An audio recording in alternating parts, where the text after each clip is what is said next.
Let's go to our Lavender Study Guide and begin with our opening paragraph. It says, "The United States is unquestionably the most powerful nation on earth today. More than this, it is the most powerful nation that has ever existed in the history of the human experience. This political, economic, and military potency has caused many to inquire what role, if any, the United States would play in Bible prophecy. This is precisely the question we will seek to answer in this lesson." And so our presentation is entitled, Discover the United States' Amazing Role in Bible Prophecy. And as we've already said before, in the future, the final issue of loyalty will center around what, everyone? Center around the issue of worship. So let's look right there in our study guide. Some of this is review from last night's material. It says, worship or what? Worship or else. The word cause. And let's go to Revelation chapter 13 for this. This is actually how we began last night's presentation, but let's just go back for just a little bit of review as we prepare to understand the United States' amazing role in Bible prophecy.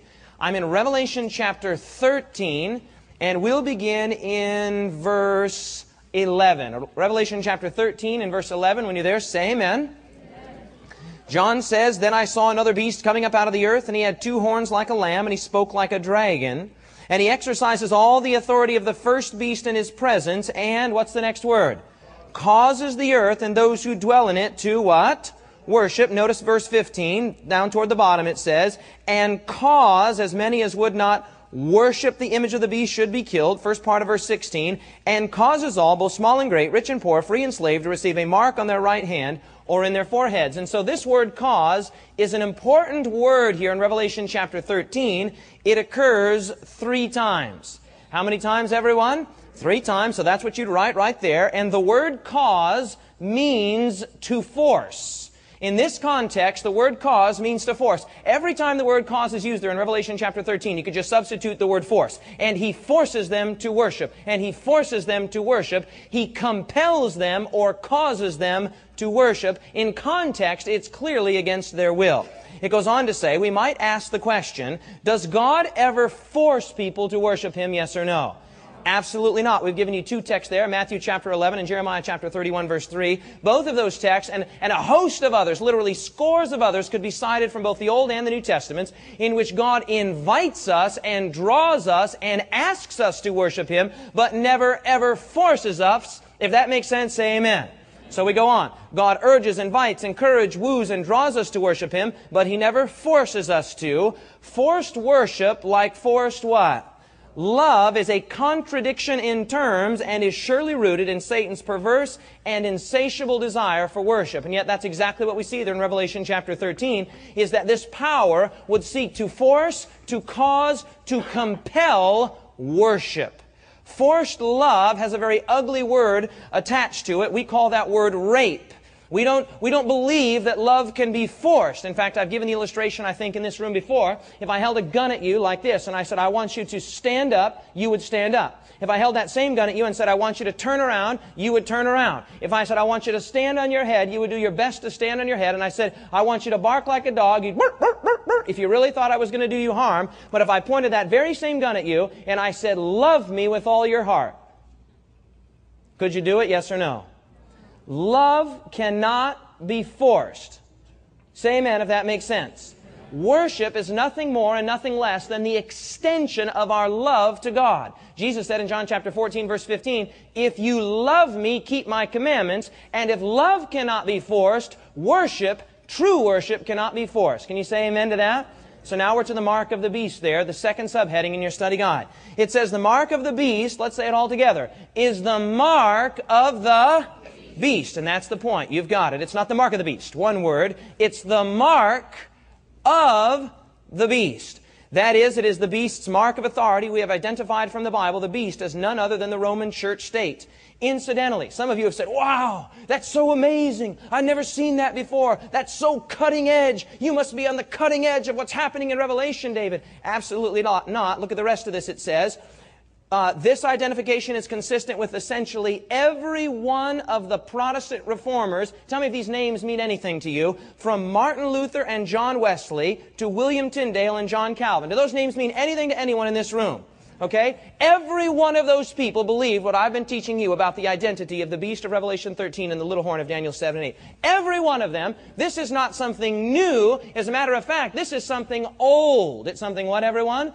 Old. So don't think that I invented this. Hardly, hardly, hardly. Now, it doesn't matter. Just because somebody taught it in the past doesn't mean it's true. Can someone say amen? In other words, we don't say, well, if it was taught in the past, if it was good enough for them, it was good enough for us. What we say is it based on what the Bible teaches? Can you say amen? And in this case, they were right in their identification. Now, I know that there are many people who are waiting for some antichrist figure, a single man to appear at the end of time amidst 7 years of tribulation who's going to be some kind of incarnate satanic figure. Beloved, that is not the antichrist presented in the Bible. That might be an antichrist presented in some fictitious action series called Left Behind, but that is not the antichrist figure depicted in the Bible. At least that is not what historic Christianity has taught, and it's also not what the Bible teaches. Let's continue on here. It says, the mark of the beast then would be the mark of the Roman church state. So we identify who the beast is, and then we ask very simply, what is the beast's mark? If the beast is the Roman church state, then we ask a very simple question, what is her mark of authority? And we looked at this last night. This is from C.F. Thomas, a letter dated October 20th, 1895. Other sources could be given, incidentally, but this one is so clear. It says, of course, the church claims that the change, that is the change from the biblical Sabbath to Sunday, the pagan Sunday, was her act, and the act is a what? Mark of her ecclesiastical power, and what's that word? Authority in religious matters. And so we simply identify the beast, and then we say, hey, what's your mark?